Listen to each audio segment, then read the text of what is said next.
Assalamualaikum warahmatullahi wabarakatuh. Alhamdulillahirabbil alamin wassalatu wassalamu asrofil anbiya'i wal mursalin wa ala alihi washabbihi ajmain. Rabbi shrah li sadri wa yassir li amri wahlul 'uqdatam min lisani yafqahu qawli. Apa kabar teman-teman penggemar channel Kisah Para Rasul? Kita berjumpa lagi dan pada kesempatan ini saya akan melanjutkan masih tentang kakek moyang kita ya, Nabi Adam alaihissalam. Ya, beberapa waktu yang lalu saya sudah menyebutkan kebingungan di antara kita, termasuk saya, di dalam memahami ayat Al-Quran, surat Al-Baqarah ayat 34, ketika Allah memerintahkan kepada para malaikat untuk bersujud kepada Adam, ya kan, dalam konteks menghormati, dan itu kemudian adalah perintah Allah sendiri, sang pencipta. Allah memerintahkan kepada para malaikat supaya bersujud kepada Nabi Adam. Nah, semuanya bersujud kecuali iblis. Seolah-olah iblis kan bagian di antara para malaikat itu berada di situ, berada di suatu tempat di mana Adam sudah selesai diciptakan dengan sempurna. Para malaikat diperintah untuk bersujud, semuanya bersujud kecuali iblis. Nah, kalau gitu iblis apakah bagian dari para malaikat? Nah, sekarang kita berada pada bab tentang iblis bukan berasal dari golongan malaikat, supaya kita lebih jelas, lebih memahami konteksnya. Hasan Al-Basri berkata, iblis telah membanding-bandingkan diri dan ia merupakan makhluk pertama yang membanding-bandingkan diri. Kemudian Muhammad bin Sirin berkata, makhluk yang pertama membanding-bandingkan diri adalah iblis. Matahari dan bulan tidaklah disembah kecuali dengan ukuran perbandingan. Kedua pernyataan tersebut diriwayatkan oleh Ibnu Jarir. Dengan kata lain, iblis memandang dengan cara membanding-bandingkan antara dirinya dan Adam, lalu dia melihat dirinya lebih mulia dari Adam. Karena itu dia menolak untuk bersujud kepada Adam. Padahal sudah ada perintah kepadanya dan kepada seluruh malaikat untuk bersujud. Perbandingan tersebut jika bertolak belakang dengan nas atau firman Allah akan merusak kehormatan diri. Selanjutnya, ia menjadi rusak dengan sendirinya. Sesungguhnya, tanah, al-tain, itu lebih bermanfaat dan lebih baik daripada api, an-nar. Karena di dalam tanah terdapat unsur ketenangan, kesuburan, kemurahan, dan pertumbuhan. Sementara itu di dalam api terdapat kecerobohan, kekasaran, ketergesaan, dan pembakaran. Adam dimuliakan Allah dengan diciptakannya secara langsung oleh tangan Allah sendiri dan ditiupkan ruh Allah ke dalam dirinya. Berdasarkan hal inilah para malaikat diperintah untuk bersujud kepada Adam sebagaimana dijelaskan di dalam firman-Nya.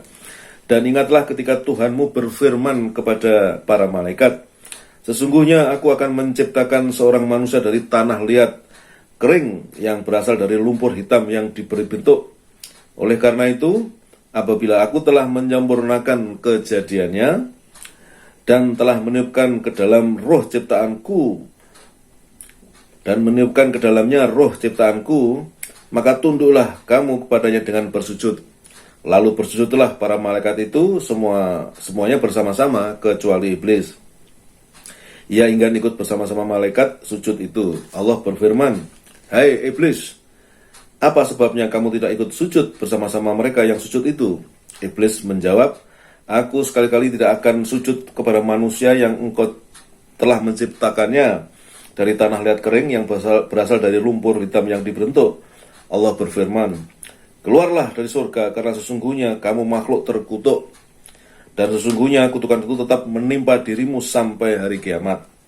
Quran Surat Al-Hijr ayat 28-35. Ketentuan dari Allah itu wajar sebab iblis selalu menentang Allah untuk bersujud kepada Adam. Iblis selalu melecehkan Adam dan menyombongkan diri kepadanya dengan menentang perintah Allah. Ia menentang Allah dengan cara terang-terangan ketika diperintah untuk bersujud kepada Adam. Begitu cepatnya iblis mengemukakan alasan yang sebenarnya tidak berguna sama sekali. Alasan iblis itu lebih parah dari dosanya, sebagaimana dijelaskan oleh firman Allah di dalam salah satu surat. Dan ingatlah, tatkala kami berfirman kepada para malaikat, sujudlah kamu semua kepada Adam. Lalu mereka pun bersujud kecuali iblis. Ia berkata, apakah aku akan bersujud kepada orang yang engkau ciptakan dari tanah? Iblis berkata, terangkanlah kepadaku, inikah orangnya yang engkau muliakan atas diriku? Sesungguhnya jika engkau memberi tangguh kepadaku sampai hari kiamat, niscaya benar-benar akan aku sesatkan keturunannya, kecuali sebagian kecil saja. Tuhan berfirman, pergilah, barang siapa di antara mereka yang mengikuti kamu, maka sesungguhnya neraka jahanam adalah balasan bagimu semua, sebagai suatu pembalasan yang cukup. Dan perdayakanlah siapa saja di antara mereka yang kamu sanggupi dengan ajakanmu, dan kerahkanlah terhadap mereka pasukan berkuda dan pasukanmu yang berjalan kaki. Dan berserikatlah dengan mereka pada harta dan anak-anak, dan beri janjilah mereka. Dan tidak ada yang dijanjikan oleh setan kepada mereka manusia kecuali tipuan belaka. Sesungguhnya hamba-hambaku, kamu tidak akan dapat menguasai mereka, dan cukuplah Tuhan sebagai penjaga. Quran Surat Al-Isra ayat 61-65. Kemudian Allah juga berfirman di dalam surat Al-Kahfi, dan ingatlah ketika kami berfirman kepada para malaikat, sujudlah kamu kepada Adam, maka sujudlah mereka kecuali iblis. Ia adalah dari golongan jin. Maka ia mendurgai perintah Tuhannya. Patutkah kamu sekalian mengambil ia dan turunan-turunannya sebagai pemimpin selain dari aku? Quran Surat Al-Kahfi ayat 50. Jadi maksudnya iblis berpaling dari ketaatan kepada Allah dengan kesengajaan, keingkaran, dan kesombongan dalam menjalankan perintahnya. Hal ini terjadi karena pengkhianatan merupakan tabiat aslinya, dan ia diciptakan dari unsur materi yang buruk, sehingga ia memiliki kecenderungan watak seperti itu. Sesungguhnya ia, iblis, adalah makhluk yang diciptakan dari api, sebagaimana dijelaskan melalui firman-Nya. Di samping itu ia juga berdasarkan penjelasan hadis Sahih Muslim yang berasal dari Aisyah, dari Rasulullah SAW. Beliau bersabda, malaikat diciptakan dari cahaya, jin diciptakan dari nyala api, dan Adam diciptakan dari yang telah digambarkan disifatkan bagi kalian. Hadis riwayat Muslim. Hasan Al-Basri berkata, iblis tidak pernah menjadi bagian dari golongan malaikat, walau hanya sekejap mata. Syahrir bin Husayb berkata, ia, iblis, berasal dari golongan jin. Ketika mereka melakukan kerusakan di bumi, Allah mengirimkan kepada mereka satu pasukan dari malaikat. Selanjutnya para malaikat itu membunuh mereka dan menggiring mereka ke wilayah pesisir pantai. Iblis termasuk yang ditawan. Kemudian para malaikat membawanya bersama bangsa jin ke langit. Saat itulah iblis berada di langit. Ketika malaikat diperintah untuk bersujud kepada Adam, iblis menolaknya. Ibnu Mas'ud, Ibnu Abbas, sekelompok sahabat, Sa'id bin Al-Musayyab, dan ulama lainnya berkata, pada mulanya iblis adalah pemimpin malaikat di langit dunia. Ibnu Abbas berkata, nama iblis itu adalah Azazil. Dalam suatu riwayat yang berasal darinya disebutkan namanya Al-Harits. An-Nuqasi berkata nama gelar iblis adalah Abu Kardus. Ibnu Abbas berkata ia berasal dari golongan yang hidup bersama kelompok malaikat yang disebut Al-Jin. Golongan jin itu menguasai perbendaharaan surga, dan iblis adalah orang yang paling mulia di antara mereka. Iblis pula lah di antara mereka yang paling banyak menguasai ilmu dan paling banyak ibadahnya. Ia mempunyai 4 sayap, selanjutnya Allah mengubahnya menjadi setan yang terkutuk. Ya, ini penjelasannya jadi makin komprehensif ya. Ada penegasan di Al-Quran maupun hadis bahwa iblis adalah dari bangsa jin ya, yang dibuat dari unsur api.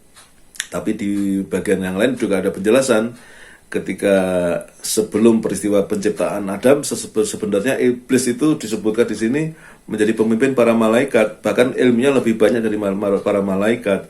Ya, saya juga pernah mendengar cerita seperti ini dari sebuah majelis taklim yang disampaikan oleh seorang ulama. Ya, tetapi ingat ya, kehebatan iblis yang luar biasa itu kemudian menjadi tidak berarti, dan bahkan ia diusir oleh Allah dari surga karena kesombongannya. Ya, jadi terlalu pintar, terlalu merasa paling top, ya, kemudian muncullah sifat sombong, Sehingga ketika diperintah oleh Tuhannya sendiri yang menciptakan dia tidak mau, dia tidak loyal, akhirnya dia diusir. Itu teman-teman ya, kelanjutan kisah dari Nabi Adam yang menjelaskan bahwa sesungguhnya iblis bukan dari golongan malaikat, baik dari unsur penciptaannya ataupun dari akhlaknya ya. Akhlak iblis itu akhlak yang sombong, akhlak yang merasa paling baik, dan bahkan akhlak sebagai makhluk yang ingkar, yang tidak loyal, yang tidak taat kepada perintah Allah. Demikian, nanti kita sambung lagi terus. Sementara masih Nabi Adam. Sementara masih Nabi Adam, nanti kelanjutnya adalah nabi-nabi atau rasul-rasul yang lain. Terima kasih atas segala perhatian kalian. Jangan lupa terus dukung ya channel Kisah Para Rasul ini ya. Ya memang saya konten saya bertutur ya. Silahkan dengarkan ya. Mungkin tidak saya lengkapi dengan ilustrasi ya, karena mungkin ya saya simpel saja lah. Yang penting ini ya seperti kultum, seperti tausiah, tetapi sifatnya lebih kepada kisah. Ya silahkan dengarkan. Ini saya dari buku Ibnu Katsir ya. Kalian nggak perlu repot-repot baca bukunya ya. Mendengarkan dari saya saja. Terima kasih. Assalamualaikum warahmatullahi wabarakatuh.